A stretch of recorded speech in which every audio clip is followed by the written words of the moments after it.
अशोक गहलोत जी जो कहते आ रहे हैं वही वसुंधरा ने रिपीट किया कि शेखावत इसको जानबूझ के रोक रहा है। ईआरसीपी हमारा अधिकार है, हमारा समझौता हो चुका है, वो इंडिया बना लिया इसलिए मोदी जी को नफरत है इंडिया से।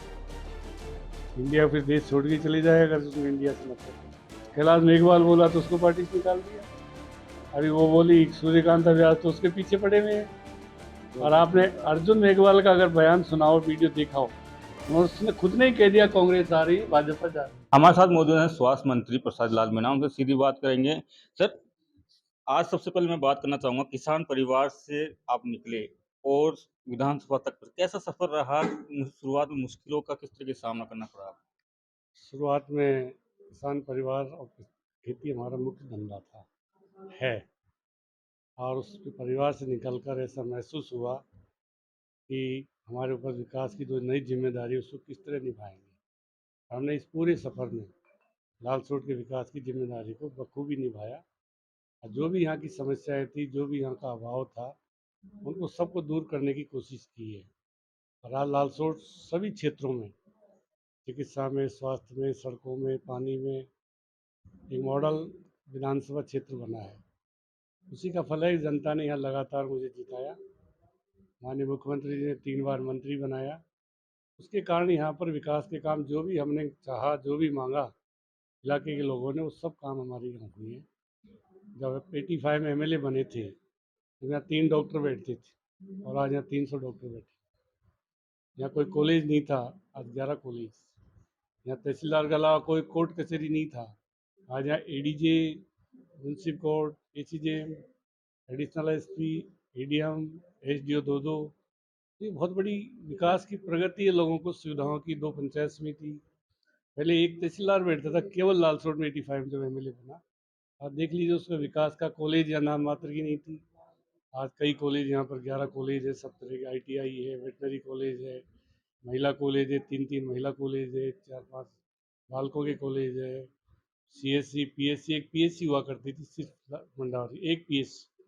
आज सीएससी, एसडीएच, डीएच और पीएससी तो बहुत हर जगह। सब सेंटर खूब है हमारे, एक पंचायत में 2-2, 3-3 है। ऐसी कोई पंचायत मुख्यालय नहीं है जहाँ पर हमारा सब सेंटर नहीं हो। पीएससी हमने सब जगह खोलने की कोशिश। तो चिकित्सा के, स्वास्थ्य में, शिक्षा में जो प्रगति हुई, बिजली पहले यहाँ 30% गाँव में थी, 85 में, आज 100% है। पहले बिजली का कोई हमारे यहाँ पावर स्टेशन नहीं था, ना 132 था, ना 220 था, ये सब हमने बनवाए। जिससे आज विकास की, लोगों को जो लाल सोट को बात करते हैं विकास की, तो लाल सोट एक मॉडल कॉन्स्टिट्यूंसी के रूप में उभर कर आया है। 1985 में आप पहली बार विधानसभा पहुंचे थे। उस दरमियान बहुत पुराना टाइम हो गया है, उसमें कभी समस्या भी हुई, राजनीति भी अलग टाइप की होती थी। कितना मानते हैं, कितनी चेंज हो गई है राजनीति पहले से लेकर? राजनीति में जो बदलाव आया है और नई जनरेशन में है, विकास को लोग मानते हैं।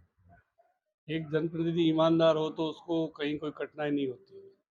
अगर वो भ्रष्ट हुआ, पैसे खाता है, या अपने लोगों से ट्रांसफ़र पोस्टिंग पैसे खाएगा, तो एक बार से दोबारा कभी नहीं बन पाता। आज लालसोट में 52 से अब तक कोई रिपीट नहीं हुआ। लालसोट की जनता ने मुझे 6 बार बनाए, कम बात नहीं, 6 टाइम दिया मेरे को। तो मैंने भी अपना दायित्व समझकर लालसोट के विकास में मेरी ओर से कोई एक्स्ट्रा ऑर्डनरी काम करने की कोशिश की है। कोई डीएच की मांग नहीं थी, कोई एडिशनल एसपी की मांग नहीं थी, कोई एडीएम की नहीं थी। तो हमने सब चीज़ों को, लालसोट कैसे हमारा मॉडल विधानसभा बने, उसके लिए माननीय मुख्यमंत्री ने यहाँ डीएच है, एमसीएच है, सीएससी पीएससी खूब है, यहाँ पर सब सेंटर खूब है। तो यह जो विकास का जो मॉडल विधानसभा बना है, उसमें माननीय मुख्यमंत्री जी का भी पूरा आशीर्वाद। सहकारिता, उद्योग, अब स्वास्थ्य विभाग बहुत बड़ी जिम्मेदारी होती है। जब आपको लगा कि हाँ, स्वास्थ्य विभाग को मिल रहा है, तो पहला रिएक्शन क्या था सर आपका? देखो, कोऑपरेटिव में हमने खूब काम किया। यहाँ 2 करोड़ का लोन था, जिसको हमने बढ़ा के 100 करोड़ किया। प्रदेश में भी नाम मात्र का लोन था, लोगों को 2000 से ज़्यादा लोन मिलता ही नहीं था, 2000, 2500 से। हमने 1 लाख, 1.5 लाख तक लोन लोगों को बिना ब्याज का पैसा, 15% जो ब्याज लगता था उसको बिना ब्याज का पैसा, जीरो इंटरेस्ट पर हमने 15,000 करोड़ का लोन किसानों को बांटा। मुख्यमंत्री जी, कितना बड़ा बिना ब्याज का पैसा, देश में पहला राज्य था जिसने बिना इंटरेस्ट पैसा किसानों को दिया। तो इंडस्ट्रीज में भी हमने 100 इंडस्ट्रीज एरिया बनाए, मेरे को तो इंडस्ट्रीज का भी काम करने का मौका मिला है, 2.5 3 साल उसमें रहा। उसमें भी खूब मुख्यमंत्री जी ने जो भी हमने चाहा वो सब 100 इंडस्ट्रीज एरिया हमने डिक्लेयर किए हैं। आज कल मैं वहाँ बस ही गया था, लक्ष्मण जी कह रहे थे जयपुर से भी ज़्यादा तुंगा इंडस्ट्रीज एरिया की ज़मीनें हैं। जयपुर से भी ज़्यादा महंगी तुंगा में है, जो हमारे 450 बीघा का इंडस्ट्रीज एरिया है। वो निश्चित रूप से उसमें आज जयपुर पूरा जिस तरह का वातावरण है, रोजगार मिलेगा। हमारा लालसोट में भी हमने इंडस्ट्री एरिया बनाया था लालावास में। ये तो लोगों को समझ ही नहीं कि इंडस्ट्री एरिया का महत्व क्या है। कुछ राजनेताओं के कहने जाके कोर्ट से स्टे ला के वो पढ़ा है। वो राजनेता ऐसे जिन्होंने जीवन में कुछ काम ही नहीं किया। उनका धंधा ही यही है कि स्टे कराना, कामों को रोकना, विकास को रोकना, जीवन भर धंधा ही किया है। तो उनको समझ ही नहीं आता। तुंगा को देखिए आप, तुंगा लालसोट ज़्यादा डेवलप हो जाएगा इंडस्ट्री में। 450 बीघा में जिस तरह की ज़मीनें बिकी है, जिस तरह का डेवलप हो रहा है, ऐतिहासिक होगा तुंगा का विकास। हमारा रालावास भी उसी तरह होता अगर कुछ राजनेता बीच में नहीं आते, लोगों को गलत सलाह नहीं देते। अपने स्वार्थ के लिए उन्होंने रालास इंडस्ट्री एरिया के लिए स्टे करवाया जाके हाईकोर्ट से। ये दुर्भाग्य हमारा कि ऐसे नेता भी अभी है जो विकास को रोकने में अग्रणी रहते हैं। जब स्वास्थ्य विभाग आपको मिला था, तब राजनीतिक गलियारों में चर्चा थी कि कैसे संभाला जाएगा, लेकिन उसके बाद कोविड आया, चिरंजीवी आई, आरटीएस लेके आया। किस तरह की मतलब कितनी बड़ी चुनौती थी स्वास्थ्य विभाग को देखो संभालने में? कोई भी विभाग दे, आम आदमी की नीयत ठीक होनी चाहिए। ठीक नीयत से काम करेगा तो वो सफल रहता है। नीयत खराब होगी तो वो कोई भी हो वो फेल होता है। हमारी नीयत शुरू से ही, चाहे कोऑपरेटिव रहा हो, चाहे हमारे पास इंडस्ट्री 3 साल रहा हो, चाहे मुख्यमंत्री जी ने हेल्थ और मेडिकल एजुकेशन दोनों एक्साइज दिए, तीनों डिपार्टमेंट दिए। हमने कोशिश की है कि हम मुख्यमंत्री जी की मंशा के अनुरूप इसमें काम करें। हमारा जो चिरंजीवी स्वास्थ्य बीमा योजना है, हमारी जो निरोगी राजस्थान है, हमारे मेडिकल एजुकेशन का काम है, हर ज़िले में मेडिकल कॉलेज, हर ज़िले में नर्सिंग कॉलेज, उनका काम सुचारू रूप से हो, सब चालू हो। और लोगों को निरोगी राजस्थान की जो कल्पना मुख्यमंत्री जी की है उसको किस तरह साकार बनाए, उसके लिए मुख्यमंत्री जी ने खूब बजट दिया। हमने कहा जितनी SDS, DS, CSC, PSC sub centre, एक उदाहरण देता हूँ आपको, बीजेपी के 5 साल में 7 सब सेंटर खोले थे पूरे प्रदेश में। 7, ये बीजेपी का विकास है, बता रहा हूँ मैं आपको। सीएससी पीएससी की तो बात ही कौन नहीं। 7 सब सेंटर खोले पूरे 5 साल। हमने 1750 खोले। राजस्थान में एक भी पंचायत, ग्राम पंचायत मुख्यालय ऐसा नहीं है जहाँ पर हमारा सब सेंटर नहीं हो। वहाँ पर बिल्डिंग बना दिया। वहाँ पर हमने 50-60 तरह की दवाइयाँ हैं, 10 तरह की जाँच है। तो छोटी मोटी बीमारियों के लिए गांव वालों को वहीं अपने नज़दीकी नज़दीकी इलाके में ही वहाँ पर स्वास्थ्य सुविधा मिले। तो फ्री दवाइयों का जो विजन है, फ्री जांच का है, मेरे ख्याल से राजस्थान उसमें भी पूरे देश में मॉडल स्टेट है। इतना ही विरोध हुआ, हम आरटीएस लेकर आए। आरटीएस को लागू कर रहे हैं, लोगों का अधिकार दे रहे हैं। मुख्यमंत्री जी का बहुत बड़ा विजन था कि हमारे प्रदेश के लोगों को स्वास्थ्य का अधिकार मिले। वो हमने पास किया और उसको लागू कर रहे हैं। ये राजस्थान के मुकाबले कोई भी प्रदेश आज मेडिकल हेल्थ में या मेडिकल एजुकेशन में कोई नहीं है। हर जिले में मेडिकल कॉलेज। भारत सरकार ने 3 जिलों में हमको परिवर्तित योजना में नहीं दिया। मुख्यमंत्री ने 1000 करोड़ देवे तीनों जगह मेडिकल कॉलेज का काम शुरू करा दिया। बहुत बड़ी बात। इसलिए इसे आरटीएस लेके आए, लेकिन सबसे बड़ी समस्या होती है ग्रामीण जो बैकवर्ड एरिया है, बहुत ज़्यादा ग्रामीण क्षेत्रों में आते हैं, वहाँ सीएससी पीएससी उनके लिए किस तरह की प्लानिंग है देखो सरकार के उनके पास? लिए हमने अभी राहत, महंगाई राहत कैंपों में सबको 25 लाख का गारंटी कार्ड दिया है। किसी के कोई बीमारी हो, कहीं चले जाओ, सरकारी में प्राइवेट में आपका इलाज करेंगे। तो चिरंजीवी कार्ड होने का सबूत है। 25 लाख तक की उसकी गारंटी इलाज की। 25 लाख तक इलाज तक उसको किसी को पूछना ही नहीं पड़ेगा। किसी भी परिवार, सब परिवार को दिया है। एक भी परिवार ऐसा नहीं छूटा जिसको हमने गारंटी कार्ड दी। घर जाके दिए हैं, हर पंचायत मुख्यालय पर जाकर दिए हैं। ये प्रदेश की सरकार है, 2.5 3 महीने तक जो कैंप चलाए, हर परिवार को गारंटी कार्ड है। कभी बीमारी हो ले जाओ गारंटी कार्ड, कोई एक पैसा भी नहीं लगेगा आपका। हमने उसको खुद को ही दे दिया कार्ड। अब किसी नेता के पास, किसी अधिकारी के पास, किसी के पास उनको जाने की जरूरत है। मान लो गलती से किसी ने कार्ड नहीं बनाया, बीमारी अचानक हो गई, तो उसको अधिकृत हमने कलेक्टर को किया, उसका इलाज भी कराएगा और उसका कार्ड भी होना है। तो प्रदेश से, हमारे प्रदेश में ऐसी व्यवस्था मुख्यमंत्री जी ने की है, दूसरे प्रदेशों में इस तरह का कहीं भी नहीं है। हमारा मॉडल जो स्टेट बन रहा है, लोगों को जो सुविधाएं मिल रही है। आम चर्चा, हर घर में अशोक गहलोत का फोटो है। हर घर में अशोक गहलोत का गारंटी कार्ड है, चाहे बीजेपी का हो, चाहे सीपीएम का हो, कोई हो, हर घर में है।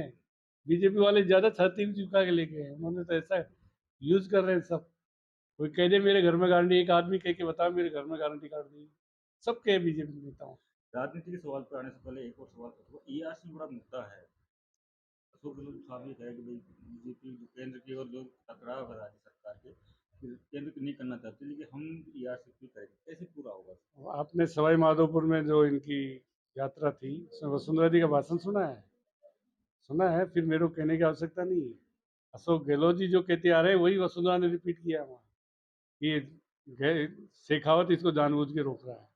ईआरसीपी हमारा अधिकार है, हमारा समझौता हो चुका है, हमारा प्लान बना के भेज दिया। भारत सरकार क्यों नहीं कर रही है, उन्होंने कहा है। इसके अलावा क्या रहेगी बात करने? भारत सरकार करे या नहीं करे राष्ट्रीय परियोजना पर, अशोक गहलोत इसको राज्य की परियोजना बना के इसको 23,500 करोड़ दे दिया। नवनिर्मित बांध हमारा बन गया और आने वाले बजट में सारा पैसा हम इसके लिए इंतजाम करेंगे, चाहे कहीं से पैसा लाए, चाहे कर्जा लेना पड़े। तो ईआरसीपी हम 13 जिलों में कह दिया उन्होंने, 2024-25 में रामगढ़ में पानी पहुंचेगा, 25 तक ये समझ लिए पहुंचेगा। रामगढ़ पहुंच गया इसका मतलब सारे 13 जिलों में पानी पहुंच। केंद्र राज्य की बात चल रही है, तो वन नेशन वन इलेक्शन का भी एक मुद्दा चल रहा है। आप किस तरीके से देखते हैं, क्योंकि चुनावी टाइम आ ये गया है? काल्पनिक सवाल है, इस पर अभी कुछ नहीं कहा जा सकता है। पहले इलेक्शन होते थे, असेंबली कई बार बीच में भंग हो जाती है, पार्लियामेंट हो जाती है, कैसे संभव होगा? ये काल्पनिक सवाल है, इसका भी कोई सवाल ही नहीं सामने, कोई बात ही नहीं सामने, तो इस पर जवाब क्या देंगे? इंडिया और भारत को लेकर भी एक बातें चल रही है, इससे भी देखते हैं इंडिया ये भारत अभी बात। इंडिया को, हिंदुस्तान को, भारत को बात एक ही है। पहले हिंदुस्तान पाकिस्तान कहते हैं लोग, इंडिया कहते हैं, भारत कहते हैं, इसमें फर्क क्या पड़ता है? वो इंडिया बना लिया इसलिए मोदी जी को नफरत है इंडिया से। इंडिया फिर देश छोड़ के चले जाए अगर उसमें इंडिया से नफरत है। प्रधानमंत्री जी को बड़ा दिल रखना चाहिए, और प्रधानमंत्री जी को इंडिया को, हिंदुस्तान को, भारत को फर्क क्या पड़ता है तो एक ही बात है। तो एक ही बात, कोई फर्क है क्या? भारत का हो, इंडिया को हो, हिंदुस्तान को, कोई को हो, इसमें क्या फर्क आ रहा है? ये बताए, कोई तर्क दे के बताए ये फर्क आ रहा है इसमें।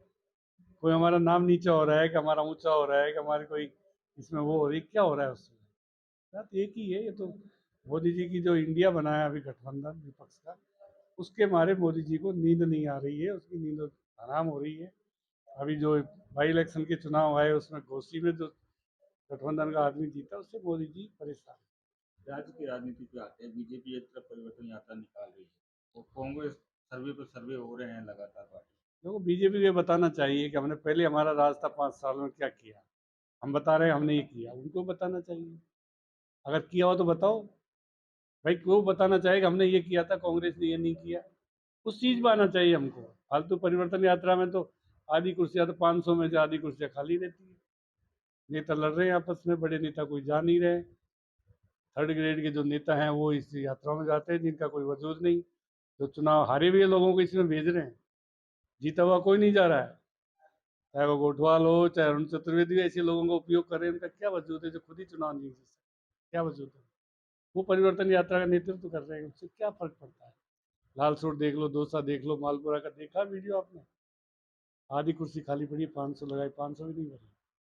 तो बीजेपी का जो अशोक गहलोत की जो योजनाएं हैं, जो काम है लोगों का, वो काम बोल रहा है। सबको पता है, गलती से कहीं बीजेपी आ गई तो इन योजनाओं को बंद कर देगी। इनकी नीयत खराब है बीजेपी की, उस पर बोल नहीं रहे। उनको कहना चाहिए ना, सरकार का अच्छा काम है। कैलाश मेघवाल बोला तो उसको पार्टी से निकाल दिया। अभी वो बोली सूर्यकांत व्यास, तो उसके पीछे पड़े हुए हैं। और आपने अर्जुन मेघवाल का अगर बयान सुना हो, वीडियो देखा हो, उन्होंने, उसने खुद ने ही कह दिया कांग्रेस आ रही है, भाजपा जा रही है। सब जगह वही वायरल हो रहा है वीडियो, आपको दिखा है? कांग्रेस आ रही है, भाजपा जा रही है, खुद अर्जुन मेघवाल कह रहा है ये चीज। तो हमको कहने की जरूरत ही नहीं पड़ रही, वो खुद ही कह रहे हैं इस चीज को। ऐसे तो धौलपुर की विधायक भी थी, उन्होंने भी बड़ी प्रशंसा की थी, और जो धौलपुर की जो विधायक हैं उन्होंने राजा महाराजा की तुलना की थी अशोक गहलोत। राजा महाराजाओं के राज में काम नहीं हुआ, वो काम हो रहा है भाई। किसान का बिजली का बिल माफ, 0 बिल। बीजेपी के राज में 5 साल में वसुंधरा जी ने हर महीने किसान को बिल भेजा था, हर महीने डोमेस्टिक का बिल भेजा था। उस समय कहा था लोगों ने, हम जब चुनाव में गए तो साहब इसको 2 महीने का कराओ पहले की तरह। हमने कहा भाई अगर कांग्रेस आ गई, हम जीत गए, अब बिल का टिया पाँचा ही कर देंगे, पाता की काट देंगे इसका। अशोक गहलोत ने बिल का फाटक ही काट दिया, बिल आएगा ही नहीं। अशोक गहलोत रहेगा जब तक कोई बिल किसान के डोमेस्टिक का 200 यूनिट का बिल नहीं आया। 35-25 लाख का इलाज फ्री होगा, फूड पैकेट मिलेगा, स्मार्ट मोबाइल फ़ोन बच्चियों को दे रहे हैं। कितना बड़ा काम बीजेपी, ये तो बताए हमने क्या किया 5 साल भाई, ये बताए हमको तो। कहीं सड़क बनाई, कहीं कोई उन्होंने हॉस्पिटल खोला, कहीं उन्होंने कॉलेज खोले, कहीं एक तो बताए काम। मैं मेरी कॉन्स्टिट्यूंसी कह रही हूँ, 10 साल भैरव सिंह जी रहे यहाँ, 10 10 साल, एक बार 2.5 साल, एक बार 2.5 साल, फिर 5 साल, 10 साल, 20 साल वसुंधरा जी रही है। एक CSC PSC खोली हो तो उसका नाम बता दो, 20 साल में एक भी खोला हो तो बता दो संस्थान। तो ऐसे काम काम बताए भाई, हम तो कह रहे हैं कि ये काम हमने किया। बीजेपी बताए भाई हमने ये काम किए थे, हम वापस इसलिए आ रहे हैं कि हम ये काम करें, तो कुछ कहे तो सही। जैसे एक तरफ योजनाएं और दूसरी तरफ लगातार जो पेपर लीक के जैसे मामले थे वो भी सामने आए पेपर हैं। लीक वालों का तो इंतजाम कर दिया, अब क्यों नहीं हो रहा? ये सब बीजेपी की करतूत थी, इनकी ढीली पॉलिसी, इनके खिलाफ कानून आजीवन कारावास की सजा दी, उसकी प्रॉपर्टी को नष्ट करने का अभियान छेड़ा है। सबको अकल आ गई, प्रॉपर्टी नष्ट हुई, पेपर लीक करने वालों की आजीवन कारावास की सजा का जब कानून बना, सबको अकल आ गई क्यों नहीं हो रहे पेपर लीक। अशोक गहलोत का विजन है पेपर लीक करने वालों को आजीवन कारावास देंगे। बनाया किसी स्टेट ने ऐसा कानून?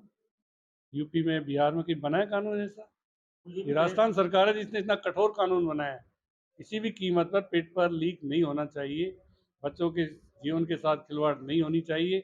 अगर ये काम किसी ने किया है तो अशोक गहलोत ने किया था। तो साथ ही ये कह रहे हैं कि महिला अत्याचारों के मामले बढ़े हैं राजस्थान में अब की बार, और एक स्लोगन भी है नहीं सहेगा कोई बताए राजस्थान। ना, बताया कि बीजेपी का टाइम कितना था हमारे टाइम और अब इतना है, पॉपुलेशन बढ़ेगी, FIR करना जरूरी हो गया। पहले FIR ही नहीं होती थी, आज FIR तो होती है। FIR तो होती है आज, हर कोई भी FIR कराएगा तो सच्ची है झूठी FIR होती है। पहले FIR ही नहीं होती थी ऐसे मामलों की, अगर होती है तो उसमें पकड़े जाए कोई मुलजिम, कोई डकैती हो, चोरी हो, कोई मर्डर हो, सब मुलजिम पकड़े जा रहे हैं, सब जेलों में बंद है। अपराध होते हैं, ये सही है, पहले भी होते हैं अपराध, अब भी होते हैं। अपराधों के खिलाफ कड़ी कार्रवाई होना, लॉरेंस गैंग सब बंद है। कौन सी गैंग है जो बाहर है आज? ये तो उनकी पैरवी करते थे, ये तो उन्हीं के थे। आज राजस्थान जिस तरह का माहौल है, ठीक अपराध होते हैं पर अपराध के खिलाफ तुरंत कार्रवाई होना बड़ी बात है। प्रशासन का, प्रशासन की जिम्मेदारी है, उन्हें पकड़े जाते हैं, जेल में डाल दिए जाते हैं। पेपर लीक में तो ऐसा कानून देश में कहीं नहीं है जैसा राजस्थान ने बनाया है। बीजेपी ने क्यों नहीं बनाया? उनके टाइम पेपर लीक नहीं हुए, यूपी में पेपर लीक नहीं हो रहे हैं, क्यों नहीं बनाया कानून? और ये अशोक गहलोत का विजन है कि हमारे बच्चों के साथ खिलवाड़ नहीं हो, इसलिए आजीवन कारावास का जो कानून लेकर आए, और एक भी कोई चूक करता है पेपर लीक वाला, सबको जेलों में बंद कर दिया, सब जेलों में पड़े हैं। कांग्रेस की बात कर लेते हैं, लगातार सर्वे हो रहे हैं पार्टी में, और संशय ये भी है कौन किसका कटेगा, किसको टिकट मिलेगा, किस तरह से देखते हैं। देखो ये हाईकमान का काम है, किसको दे किसको नहीं दे, ये हमारा सब्जेक्ट नहीं है। अब एक साथ चुनाव लड़ने की बात हो रही है कि एक साथ हैं, एक साथ चुनाव लड़ेंगे, लेकिन जिस तरह से 4.5 साल में जो मतभेद रहे थे, क्या अब खत्म हो चुका है मतभेद किस तरह से? कांग्रेस मतभेद हमेशा रहे हैं, मतभेद भी एक लोग डेमोक्रेसी की प्रक्रिया है, कोई बुरी बात नहीं है, पर पार्टी के लिए एक रहना सबसे बड़ी बात है। मतभेद होते हैं, सबकी होती है, अपनी अपनी अपेक्षाएं होती है और अपनी इच्छा होती है, पर पार्टी एक रहे, पार्टी के साथ सब एक होकर रहे, पार्टी में किसी तरह का विघटन नहीं हो, एक होकर चुनाव लड़े, ये सबसे बड़ी पार्टी की एकता है। और राहुल गांधी जी और सोनिया जी के नेतृत्व में हमेशा पार्टी एक रही। ऐसा कहा जा रहा था कि सितंबर में कुछ सूचियां आने वाली हैं, क्या लगता है सितंबर में पता है ये सूचियां? तो हाईकमान का काम है, अपना काम है। ठीक है। मुख्यमंत्री अशोक गहलोत ने कुछ दिन पहले ये इच्छा जताई थी कि पार्टी अध्यक्ष का पद बहुत बड़ा होता है, मैं अगर बनता तो शायद मुझे अच्छा लगता, इस तरह की उन्होंने एक इच्छा जताई थी। जो जिम्मेदारी है उसको अशोक जी पूरी तरह निभा रहे हैं। पार्टी अध्यक्ष कभी बने नहीं बने, पार्टी का काम है, पूरी देश की पार्टी का काम है, कौन अध्यक्ष बने कौन नहीं बने, किसको क्या जिम्मेदारी जाए, ये पूरी देश की पार्टी का काम है, उनका हमारे संबंधित सब्जेक्ट नहीं है। बीजेपी कह रही है कि हम नरेंद्र मोदी के चेहरे पे चुनाव लड़ेंगे, कांग्रेस किस चेहरे पे चुनाव लड़ेगी? विकास के मुद्दे पे जाएगी या फिर किसी चेहरे पे जाने वाली है, चाहे सचिन पायलट मान लीजिए, चाहे अशोक गहलोत जी मान लीजिए? हमारा चेहरा सोनिया गांधी है, हमारा चेहरा कांग्रेस है, हमारा चेहरा मल्लिकार्जुन खड़गे है, हमारा चेहरा राहुल गांधी है। हाईकमान वो है और जैसे करेगी वैसा होगा। बिल्कुल, धन्यवाद बातचीत करने के लिए। तो ये थे स्वास्थ्य मंत्री प्रसाद लाल, जिन्होंने साफ कहा है कि साथ हैं, साथ रहेंगे, मतभेद किसी भी पार्टी में होगी, ये लोकतंत्र है। संदीप मीणा, लाल सोट, तोसा,